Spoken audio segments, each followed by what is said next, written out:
stát hodně.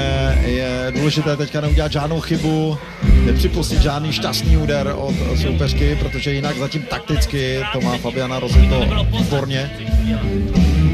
Možná je trošku zkusit zrychlit, dát sérii 3-4 úderů, ale nechtít zabíjet. Je vidět, že trošku chceš, já to chápu, jo? Nechtít zabíjet. Tak výborně, uvolníš se ruce, dobře.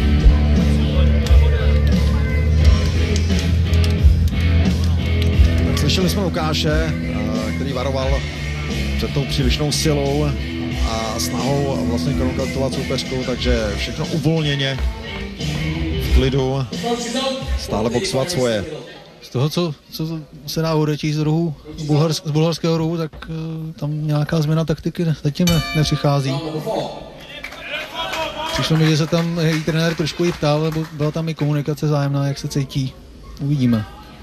Ale na závěr tam bylo vlastně úplně to samé, co zatím Bačová předvádí, to znamená dopředu a pak do strany uhýbat. Vlastně de facto i to trošku odklánění se od české boxerky. Opět ten tvrdý spodek.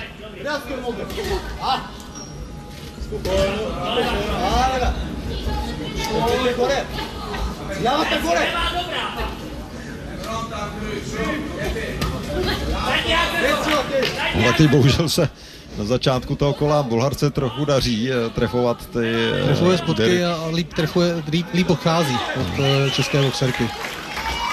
Takže sice příliš taktiku nezměnila, ale provádí líp.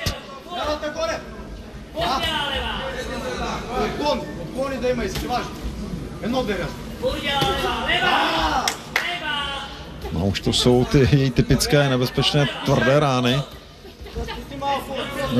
Protože Fabiana přestala pracovat přední rukou, tak jak po ní chce Lukáš.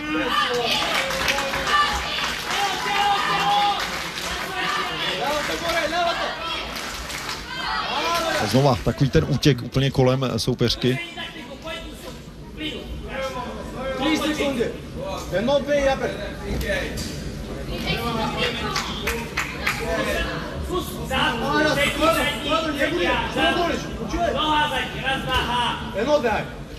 A teď se hodně nepříjemně trefila, opět zvedák. Nadomí zvedák od Bulharky, no. Tak toto je nepříjemné kolo zatím.